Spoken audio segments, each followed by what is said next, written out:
11 de octubre de 1986 en Japón. A menos de un año del lanzamiento del manga, nace en la televisión japonesa Asahi Saint Seiya, un anime que arrasaría en audiencia tanto dentro como fuera de Japón, y en donde Seiya, el caballero de Pegaso, conquistaría el corazón de millones de personas. Lo que nadie podía imaginar era que después de haber alcanzado la gloria, iría muriendo lentamente hasta caer en el olvido.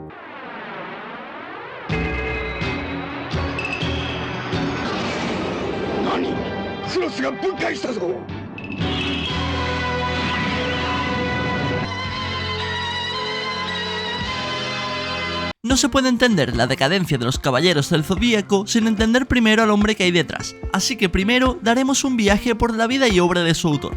Un 6 de diciembre de 1953, en la isla de Tsukishima, Tokio, nace Masami Kurumada, un chico de familia pobre en un país que se estaba reconstruyendo después de la Segunda Guerra Mundial, así que a poco de entrar en la primaria tuvo que trabajar de repartidor de periódicos y de asistente de restaurantes. Y no sé si este es el motivo, pero la verdad es que en el colegio no le fue demasiado bien.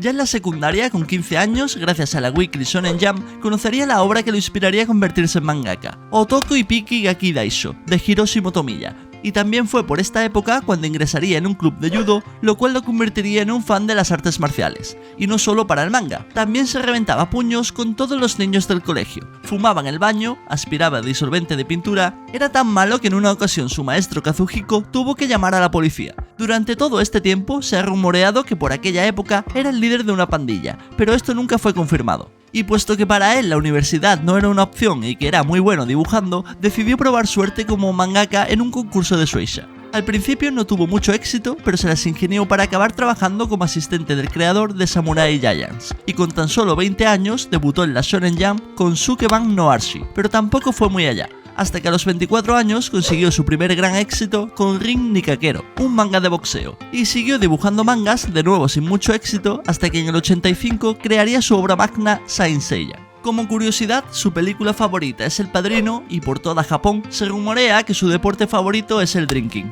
Pero bueno, el caso es que en tan solo un año después de publicar el manga, se estrenaría el anime que triunfaría tanto dentro como fuera de Japón, y el cual le hizo competencia a todos los grandes de la época.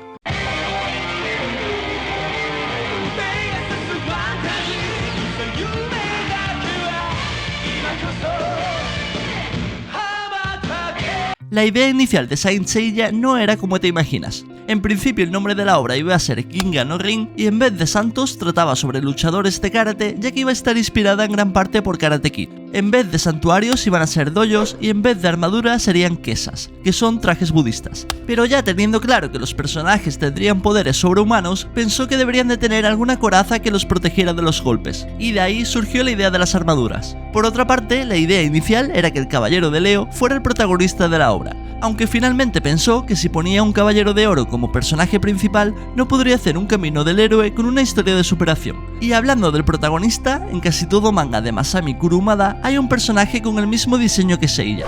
Una vez en emisión, el hecho de lanzar el anime solo un año después del manga se acabó convirtiendo en un verdadero problema, ya que cada poco tiempo el equipo de producción del anime tenía que inventarse historias de relleno porque había alcanzado al manga, y eso acabó creando algunas incoherencias en la trama. Por ejemplo, el hecho de que Yoga acabara teniendo dos maestros, Crystal y Camus. Todo lo relacionado con Crystal es un invento del anime, al igual que la saga de Asgard. Y tanto la premisa de esta saga como la idea de que el Caballero de Leo fuera el personaje principal fueron reutilizadas años más tarde por Toshimitsu Takeuchi en Saint Seiya Soul of Gold, donde además sumó la idea de las armaduras divinas de la saga de Hades.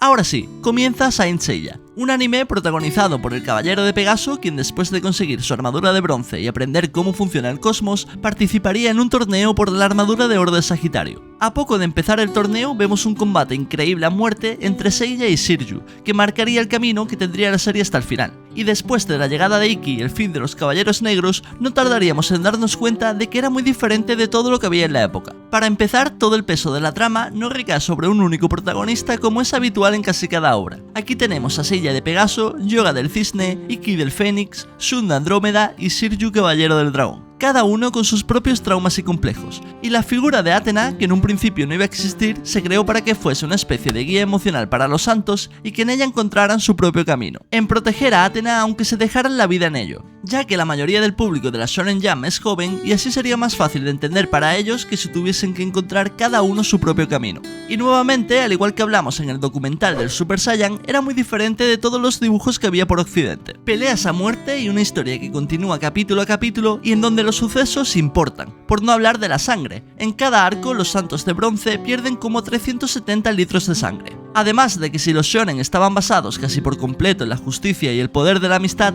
Saint Seiya lo llevaría a otro nivel. Aquel que pelee por un motivo justo será el vencedor del combate, y aunque todo esté perdido, se levantarán una vez más para luchar por sus semejantes. ¡Seiya! ¡Modo! ¡Itta hazu da! ¡Takachiai! ¡Onaji mokuteki no tame ni seishi o kakete ishi! ¡Nanda! ¡Ano kyodai na cosmo wa!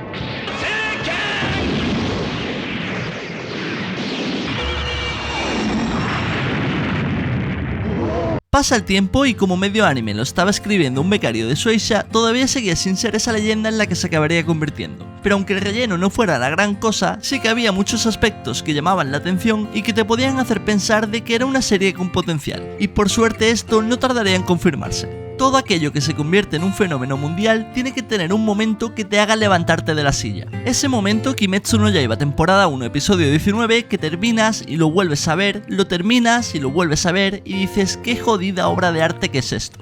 Bien, pues en el caso de Saint Seiya primero fue Seiya vestido con la armadura de oro de Sagitario y más tarde con el séptimo sentido. Pero lo mejor es que no fue solo un momento, sino que fue toda una saga completa y esa saga no podía ser otra que la de las 12 casas, la cual llevó a Saint Seiya su prime junto con la saga de Hades.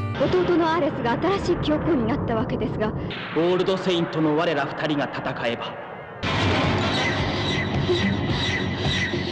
A partir de aquí, los Caballeros del Zodíaco pasarían a formar parte de los pilares de la infancia de millones de personas, empezando por Francia, en donde fue su primer estreno fuera de Japón y en donde arrasó en popularidad. Y esto a Masami Kurumada no le extraña, ya que si una obra está bien escrita, el concepto del héroe es el mismo en todo el mundo. Y por cierto, no le molestó que fuera rebautizada como los Caballeros del Zodíaco, sino todo lo contrario, ya que según él, hasta para los japoneses era difícil de entender el significado de Saint Seiya, pero sobre todo lo que más le gustó es que no le cambiaran el nombre a los personajes. La verdad es que su éxito era bastante esperable, porque a poco que la obra fuera bien, tenía el merchandising perfecto. Toda persona tiene un signo del zodíaco y el horóscopo, sobre todo en aquella época, era bastante popular, así que todo el mundo podía verse representado de cierta forma con su caballero de oro. Y miles de figuras empezaron a venderse en todo el mundo, sobre todo en América del Sur, donde tuvo un gran mercado. El único sitio donde se puede decir que fracasó fue en Estados Unidos, donde se comió una censura horrible. Cambiaron el nombre de los personajes y tiñeron la sangre de azul. Y menos mal que se quedaron ahí, porque estuvieron a punto de hacer la mayor blasfemia de la historia con un remake con su propia versión, cuyos personajes tenían el carisma y la movilidad de un Playmobil.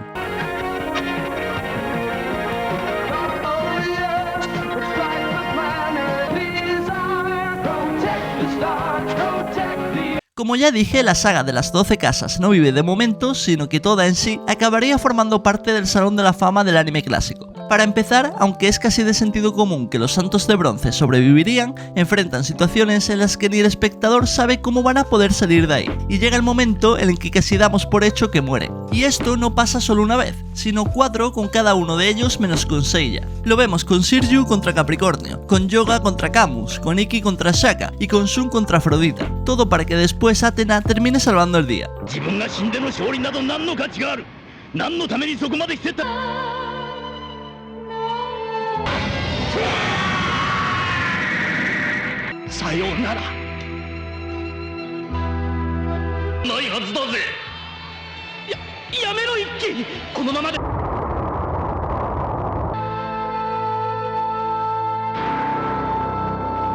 En medio de todo esto tenemos las películas que, aunque no sean canon, no tienen nada de malo, porque son buenas, ninguna queja. No todo lo que no sea canon es basura, ni todo lo que es canon es maravilloso, sino que le pregunten a Broly y a Gogeta. Y hablando de lo no canon, después de las 12 casas se viene la saga de Asgard, que a diferencia de las demás sagas de relleno que vimos, esta sí que es muy buena. De hecho, está a la altura o más de la saga de Poseidón, si no fuera porque ver a 3 santos de bronce con la armadura de oro fue muy épico, aunque hay que decir que la de Odín tampoco tenía nada que envidiar.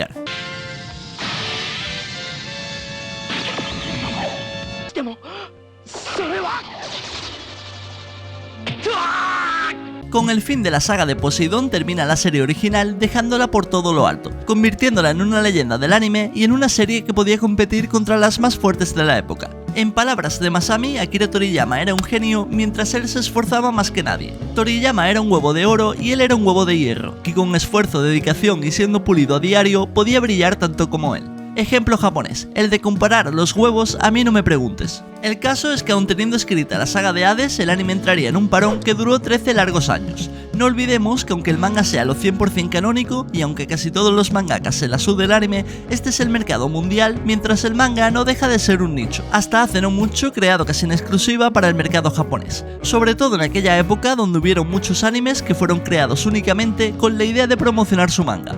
Y lo mismo pasa con la versión uso del arte. Los cómics, aunque muy populares, nunca llegarán a una audiencia tan grande como la que puede llegar una película de Marvel. Y con los años, en vez de reducirse esa brecha, es al contrario. Con la llegada de Netflix, Disney y compañía, la brecha ha ido creciendo cada vez más. Así que para entonces los japoneses entendieron que si querían llegar a lo más alto no bastaba con hacer algo solo para el público japonés, había que cruzar fronteras, y esto Kurumada lo entendió tan bien que cambió el lugar donde todo iba a suceder de Japón a Grecia.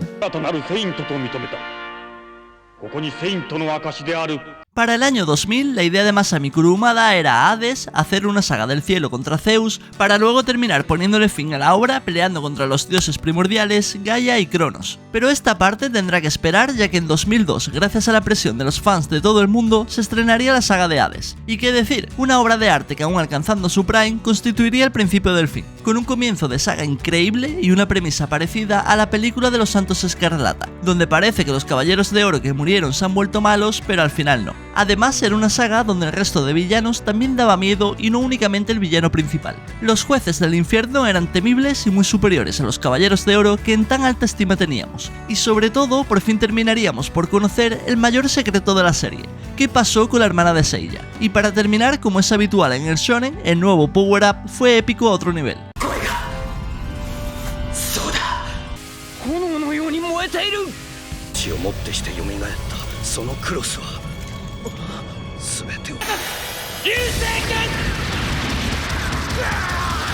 Y aquí empezaría la decadencia del universo de Saint Seiya. Para empezar, alguien tuvo la gran idea de estrenar Saint Seiya Overture, la saga del cielo, antes incluso del final de Hades. Toei se pasó el guión de Masami Kurumada por el culo y la película terminó siendo un fracaso en Japón, lo cual terminaría con una bajada de presupuesto para la segunda y tercera y última parte de Hades. Fue tal el enfado de Kurumada que en su continuación, Next Dimension, se encargó de descanonizar toda la película de principio a fin, y su relación con Toei Animation acabó dañada para siempre. En esta parte podemos decir que la culpa del principio del fin fue casi en exclusiva de Toei. Ya me imagino la conversación con los directores diciéndole a Masami: oye bro, ve a tomarte una copita de vino y a la cama, que tú no tienes ni puta idea de Saint Seiya.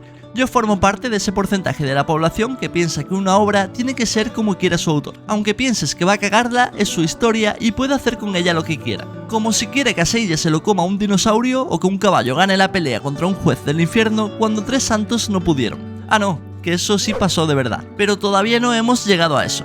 Para terminar de cagarla con el principio de la saga del cielo, dijeron: oye mira, ya que estamos, ¿por qué no la estrenamos el mismo día que El Señor de los Anillos, El Retorno del Rey, sabiendo que va a romper las taquillas de cada país del mundo?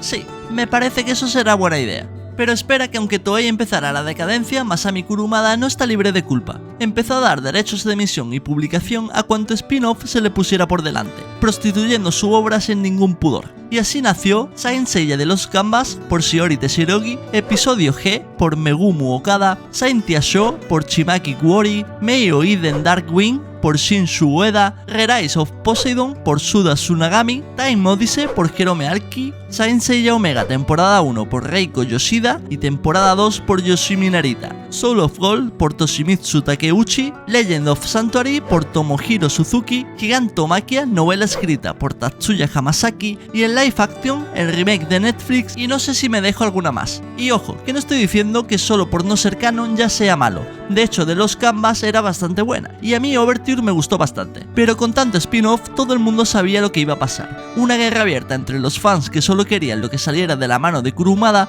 contra los fans a los que sí le gustó el anime, lo cual acabó con su cancelación. Y aunque de los Canvas sí que era buena, la gran mayoría son una tremenda basura que solo sirvieron para continuar matando la calidad de la obra lentamente.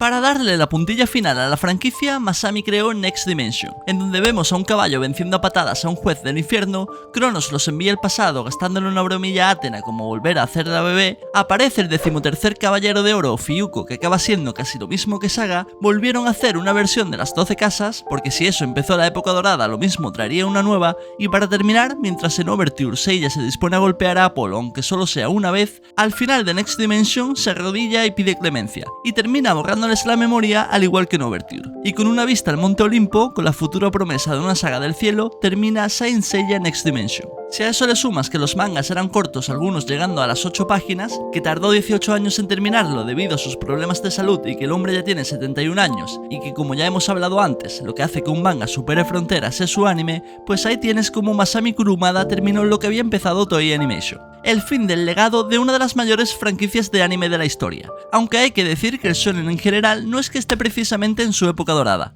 La vida es imprevisible y no sabemos si de alguna forma volveremos a vivir grandes momentos con Seiya, pero sin importar cómo acabara, todo eso no quita que fue un anime increíble cuya banda sonora nos hizo levantarnos de la silla con cada momento épico. Me hace gracia pensar en el culmen de la obra cuántos niños habrán intentado hacer la difícil coreografía de los meteoros de Pegaso, y me alegra saber que aunque haya caído en la decadencia más absoluta, forma parte de la infancia de millones de adultos de mi época que aprendieron que aunque creas que no puedes seguir adelante, todavía puedes levantarte una vez más para pelear junto a un hermano. Así que por todo ello, gracias Masami Kurumada y espero que nos veamos pronto, Pegaso.